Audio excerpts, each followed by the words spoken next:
ನಮಸ್ಕಾರ, ಶುಭೋದಯ. ಎಲ್ಲರಿಗೂ ಒಳ್ಳೆಯದಾಗಲಿ, ಎಲ್ಲರಿಗೂ ಶುಭವಾಗಲಿ. ಇವತ್ತು ನಾ ಹೇಳೋದು ಭಾಳ ಮಂದಿಗೆ ದುಃಖ ಆಗ್ಬೋದು ಅಥವಾ ಅವ್ರಿಗೆ ಸಿಟ್ಟು ಬರ್ಬೋದು, ಇವೇನು ಹೇಳಾಕತ್ತಾನ ಅಂತ ಹೇಳಿ.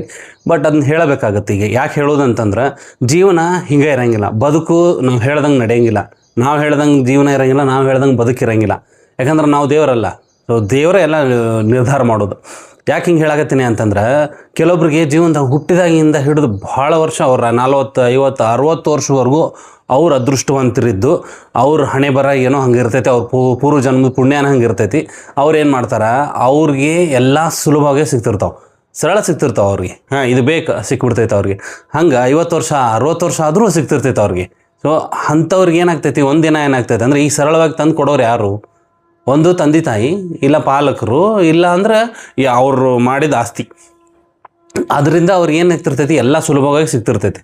ಈಗ ತಂದು ಕೊಟ್ಟವರು ಏನಾದರೂ ತೀರ್ಕೊಂಡ್ಬಿಟ್ರಿ ಇವತ್ತು ಈಗ ನನಗೆ ಎಲ್ಲರೂ ತಂದು ಕೊಡೋರು ಒಬ್ರು ಇರ್ತಾರೆ. ಲೈಕ್ ನಮ್ಮ ತಂದೆ ತಾಯಿ ಆಗಲಿ, ನಮ್ಮ ಅಜ್ಜ ಅಮ್ಮ ಆಗಲಿ, ಯಾರೋ ಒಬ್ರು ನಮ್ಮ ಪಾಲಕರಾಗಿ, ಅವರಿಂದ ನಾನು ಎಷ್ಟು ಡಿಪೆಂಡ್ ಆಗಿಬಿಟ್ಟಿರ್ತೀನಿ ಅಂದರೆ, ಒಂದು ಕಾರ್ ತೊಗೋಬೇಕಂದ್ರು ಅವ್ರ, ಬೈಕ್ ತೊಗೊಂಡ್ರು ಅವ್ರ, ಒಂದು ಮನೆ ಕಟ್ಸ್ಬೇಕಂದ್ರು ಅವ್ರ, ಎಲ್ಲ ಪ್ರತಿಯೊಂದು. ಈಗ ನನ್ನ ಮದುವೆ ಮಾಡಿಕೊಟ್ಟವರು ಅವ್ರ. ಹಿಂಗೆ ಯಾವ ಲೆವೆಲ್ ಡಿಪೆಂಡ್ ಆಗಿರ್ತೀನಿ ಅಂದ್ರೆ ಅವ್ರ ಮೇಲೆ ಪ್ರತಿಯೊಂದು. ಈಗ ನನ್ನ ಮಕ್ಳು ಹುಟ್ಟಿ ಅವ್ರು ಶಾಲೆ ಕಳಿಸ್ಬೇಕಾ, ಫೀಸು ಅವ್ರು ಕಟ್ತಿರ್ತಾರೆ. ನನ್ನ ಪಗಾರ 2 ಲಕ್ಷ ಇರಲಿ, 4 ಲಕ್ಷ ಇರಲಿ, ಆದರೂ ಅವ್ರ ಮೇಲೆ ಡಿಪೆಂಡ್. ಅವ್ರು ಕಟ್ತಾರೆ ತಗೋ, ಅವ್ರು ನೋಡ್ಕೊತಾರೆ ತಗೋ.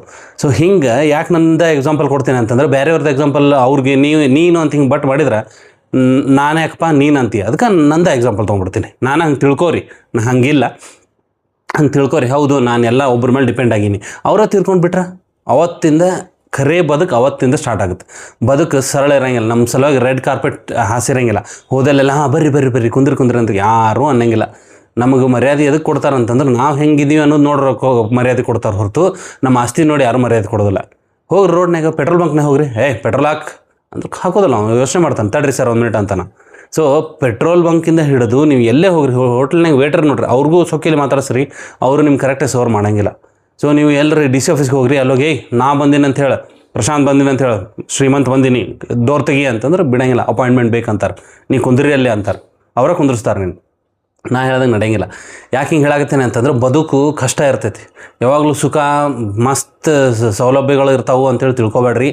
ನಾವು ಯಾರ ಮೇಲೆ ಡಿಪೆಂಡ್ ಆಗ್ತೀವಲ್ಲ, ಅವ್ರು ಶಾಶ್ವತ ಅಲ್ಲ. ಅವ್ರು 1000 ವರ್ಷ 2000 ವರ್ಷ ಇರೋಂಗಿಲ್ಲ. ಸೊ ಅದ್ರ ಸಲುವಾಗಿ ನಾವು ನಮ್ಮ ಕಾಲ ಮೇಲೆ ನಿಂತ್ಕೋಬೇಕು. ನಮ್ಮ ಜವಾಬ್ದಾರಿ ನಾವು ಅರ್ತು ನಾವು ಮುಂದುವರಿಬೇಕು. ಹಿಂಗೆ ಈಗ ನಮ್ಮ ಮಕ್ಳಿಗೂ ಹಂಗೆ ಕಲ್ಸಾಕತ್ತೀನಿ. ಅವ್ರಿಗೆ ಸಿಟ್ಟು ಬರಾಕತ್ತೈತಿ, ಮೊಬೈಲ್ ತೊಗೊಂಡ್ರೆ ಸಿಟ್ಟು ಬರಾಕತ್ತೈತಿ. ಬಟ್ ಸ್ಟಿಲ್ ಅವ್ರಿಗೆ ಸಿಟ್ಟು ಬಂದರೂ ಚಿಂತಿಲ್ಲ, ಅವ್ರನ್ನ ಕಲ್ಸಬೇಕು. ಅದನ್ನು ನಾ ಕಲ್ಸಾಕತ್ತೀನಿ. ಎಲ್ಲರೂ ಒಳ್ಳೇದಾಗಲಿ, ಶುಭವಾಗಲಿ. ನಮ್ಮ ಜವಾಬ್ದಾರಿ ನಾವು ಅರ್ತು ಮುಂದುವರಿಯೋನು. ಜೀವನ ಸುಖವಾಗಿರ್ತೈತಿ. ಬಾಯ್.